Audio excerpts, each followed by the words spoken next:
Je suis inscrite à la mission locale et quand j'ai dit à ma conseillère que je voulais entreprendre, elle m'a directement conseillé d'aller à la BGE car c'est un organisme qui accompagne les entrepreneurs. Et lorsque je me suis présentée ici, on m'a directement proposé la formation Demain je crée parce que apparemment ça correspond à mon profil.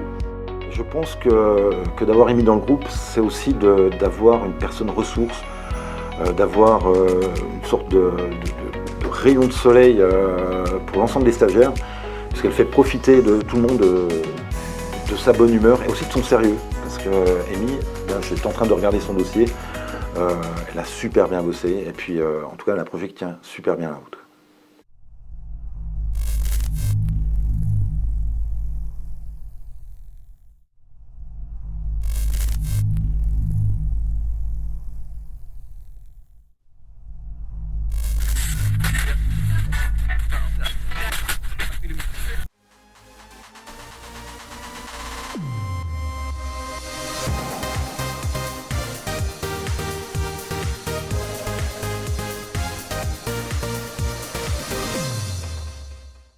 Bonjour, moi je m'appelle Amy Guetaf, j'ai 22 ans. Je suis née et j'ai grandi en Île-de-France et ensuite à l'âge de mes 10 ans j'ai déménagé à Montpellier. Donc j'y ai passé la majeure partie de ma vie, j'ai fait mes études là-bas.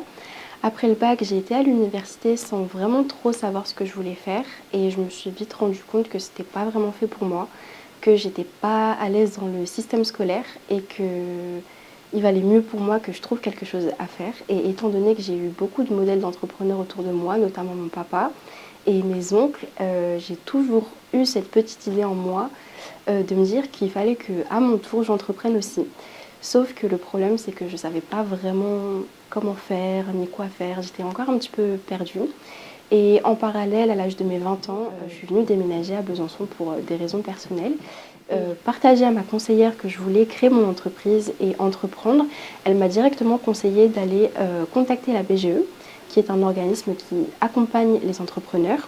Et quand je suis arrivée à la BGE, on m'a parlé d'une formation qui s'appelle Demain je crée, car cette formation pouvait me correspondre et j'ai tout de suite eu envie de faire cette formation parce que je sais que je n'ai pas encore les compétences nécessaires pour entreprendre. Je sais que toute seule, ce serait un petit peu dommage de me lancer parce que je pourrais prendre des risques inutiles.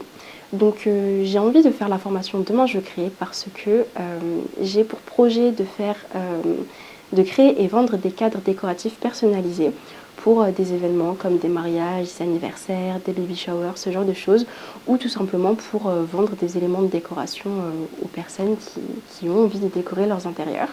J'ai envie d'apprendre une méthodologie grâce à la formation Demain je crée pour savoir comment faire une étude de marché, comment trouver les clients, apprendre à mettre en place des stratégies de communication et à mettre en avant mes produits et créer ma partie du dossier financier, savoir si mon projet est viable. Pour l'instant, mon projet, c'est juste une idée, il n'y a encore rien de concret. Je suis venue à BGE avec plein d'idées, des étoiles plein les yeux, mais sans trop savoir comment m'y prendre.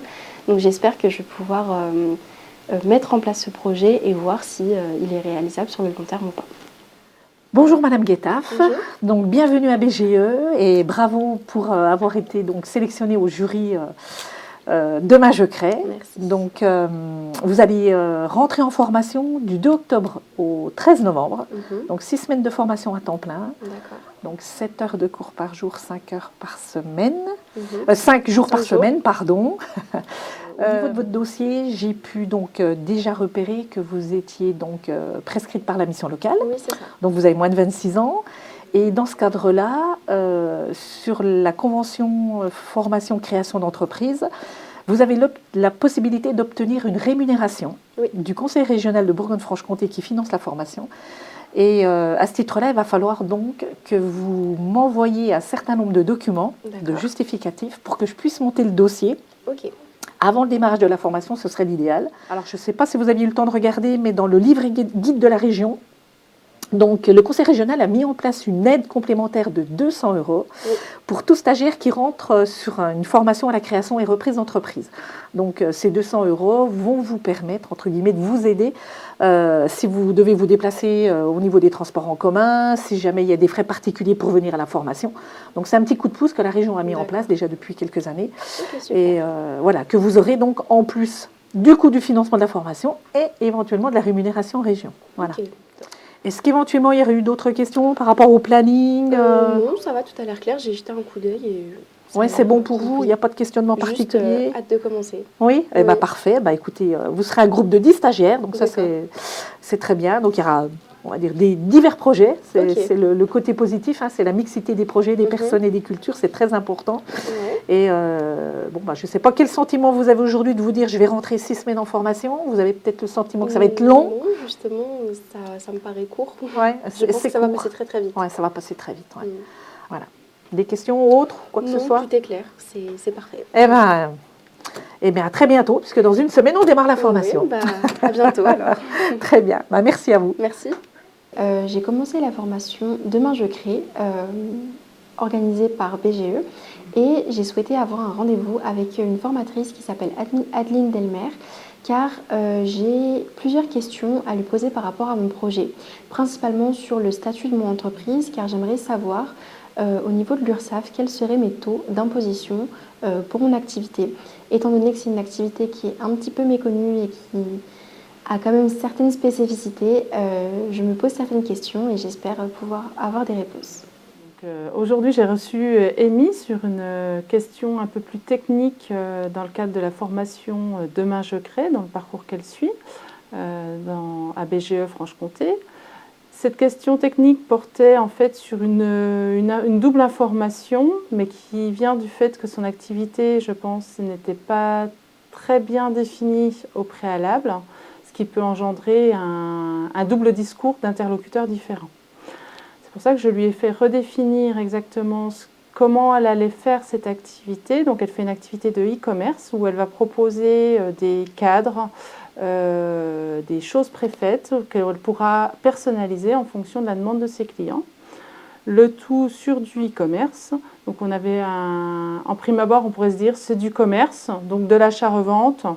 Au niveau de l'activité, ça sera enregistré en activité commerciale. Et c'est très simple. Au niveau du régime fiscal, il y aura un taux d'abattement de 71%. Avec une cotisation à 12%. Voilà, ça peut paraître très simple. Sauf que quand on creuse un peu le projet, on se rend compte qu'Amy va personnaliser ses cadres. C'est pour ça que je prenais l'exemple de la couturière qui va faire un habit à la commande et là qui va suivre du coup le plan de son client. Et là, du coup, l'activité passera en activité de service. Donc, c'est pour ça que je lui ai demandé d'aller vérifier les informations auprès des services compétents, parce que c'est des informations que nous, on peut avoir de manière régulière, mais la loi bouge aussi très régulièrement, surtout avec les jurisprudences. Donc je préfère qu'elle aille se faire confirmer cette information par donc le CFE de la Chambre des métiers, qui est le service compétent dans le domaine. Après, Amy, pour vous refaire un petit point sur son parcours, donc Amy a été suivie au préalable par nos services de CitéLab, une jeune fille qui est très jeune, qui a un beau projet en e-commerce et qui est très compétente en formation. C'est quelqu'un qui est très proactive, discrète mais proactive. Elle capte tout très vite. La compétence, elle acquiert aussi très rapidement. Si elle peut donner un petit coup de main à ses collègues, elle va le donner discrètement, mais elle va le donner. Voilà, c'est quelqu'un qui est fort agréable d'avoir dans un groupe. Donc aujourd'hui, nous rentrons dans la dernière semaine de formation avec BGE Pro. Le programme de la journée consiste à clôturer nos BGE Pro, qui sont un support qui nous permet de faire notre business plan. Donc on va devoir relire nos données, corriger nos fautes d'orthographe et voir si on n'a rien oublié, afin de pouvoir présenter nos dossiers au jury final devant lequel nous allons devoir passer. Nous allons commencer aussi à peaufiner nos supports de présentation et à préparer tout simplement notre speech et nous entraîner aussi à présenter la partie du dossier financier qui est une partie un petit peu plus compliquée en général pour les stagiaires. Alors moi, la partie où j'ai le plus de mal, c'est le dossier financier. Parce que quand je suis arrivée à BGE Pro, j'avais une idée assez précise de mon projet.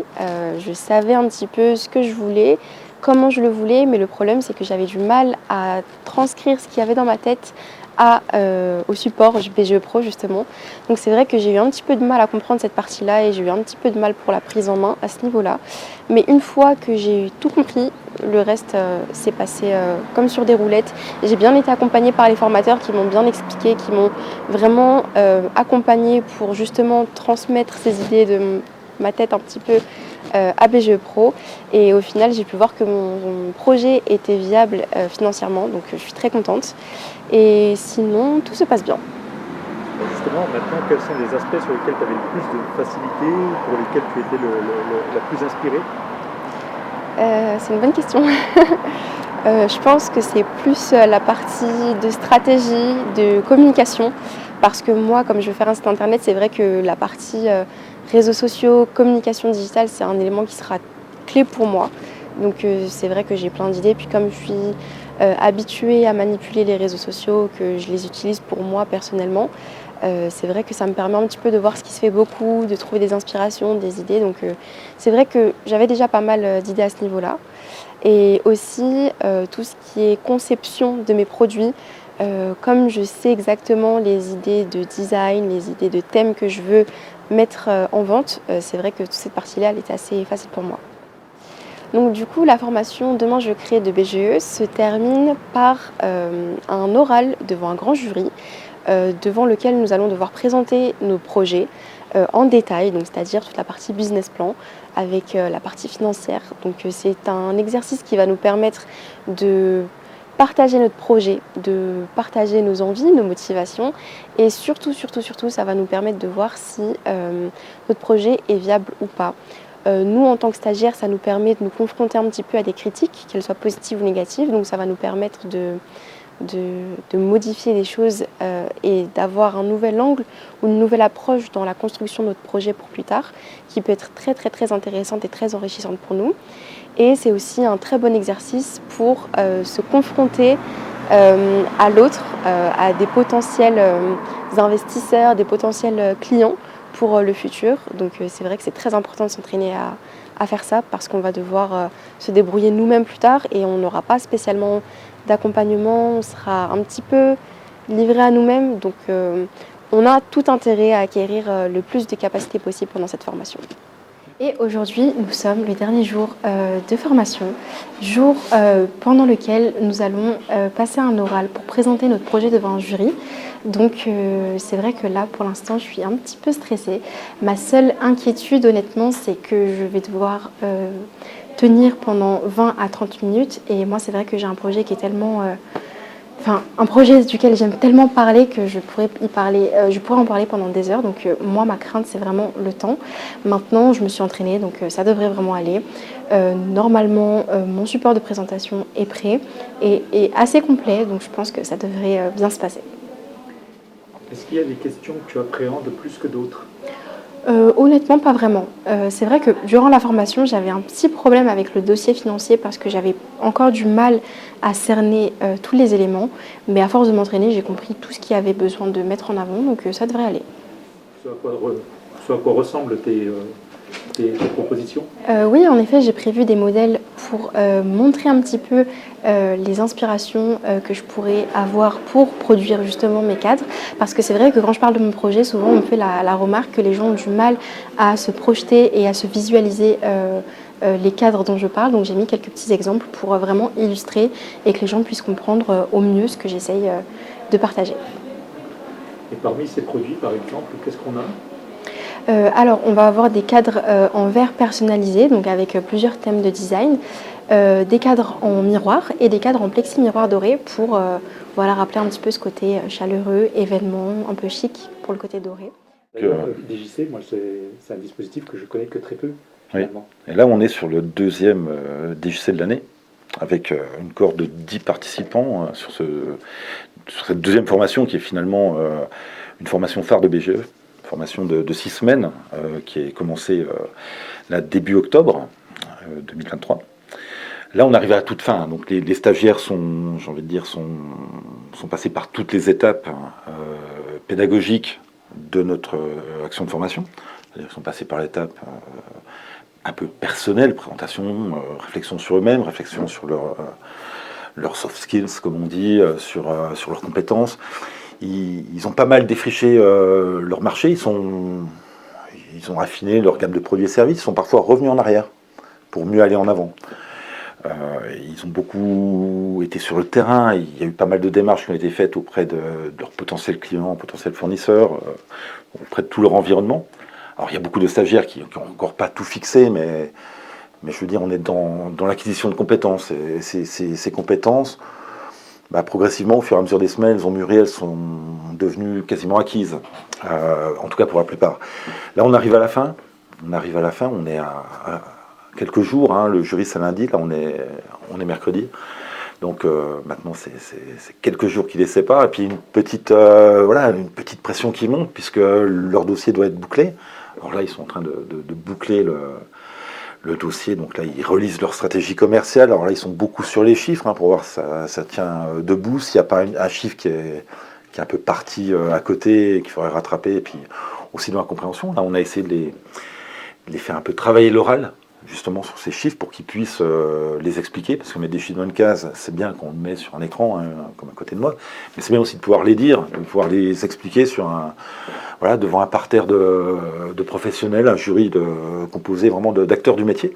Et donc là, ils sont en train d'essayer de les restituer à l'oral, alors avec plus ou moins de succès, avec plus ou moins d'approximation, puisque les chiffres, c'est souvent de la sémantique, c'est souvent un vocabulaire qui est bien précis, donc qui change un peu du quotidien. Donc là, on est en train de remettre les bons termes dans les bonnes cases. Globalement, ils sentent que la fin approche, donc il y a un petit coup de peps là qui sont en train de tous remettre. Et puis bon, on est un groupe qui s'entraide, qui se maintient.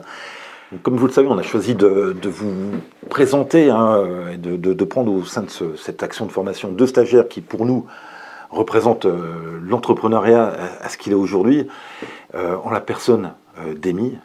Amy, qui est toute jeune.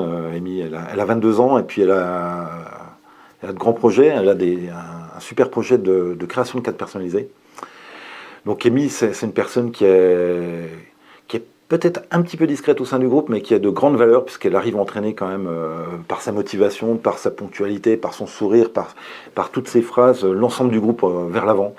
Et je pense que d'avoir Amy dans le groupe, c'est aussi d'avoir une personne ressource, d'avoir une sorte de rayon de soleil pour l'ensemble des stagiaires, puisqu'elle fait profiter de tout le monde de sa bonne humeur et aussi de son sérieux. Parce que Amy, là j'étais en train de regarder son dossier, elle a super bien bossé, et puis en tout cas elle a un projet qui tient super bien la route.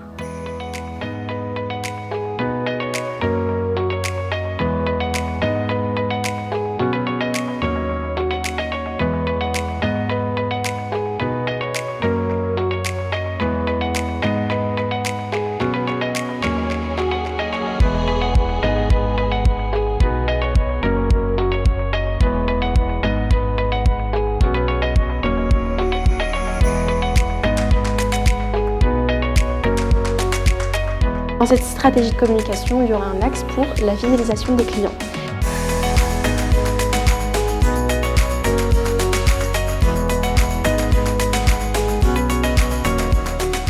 J'ai synthétisé au max parce que j'avais prévu encore d'autres slides, mais quand je m'entraînais à la maison, je parlais pendant 1 heure, donc c'était pas très... Oui.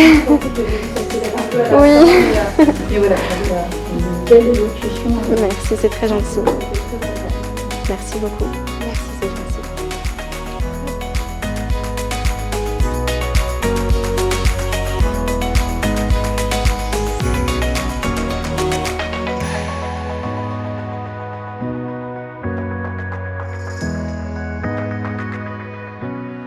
Est-ce que tu as une idée de tes prochaines échéances après la formation? Oui. Là, je me donne le mois de décembre pour vraiment peaufiner mon projet dans les moindres détails, notamment tout ce qui va concerner l'identité visuelle de ma marque. Et c'est vrai que moi, concrètement, j'aimerais lancer mon activité pour janvier 2024 afin de commencer à lancer mon site internet, ma production et tout ce qui s'ensuit.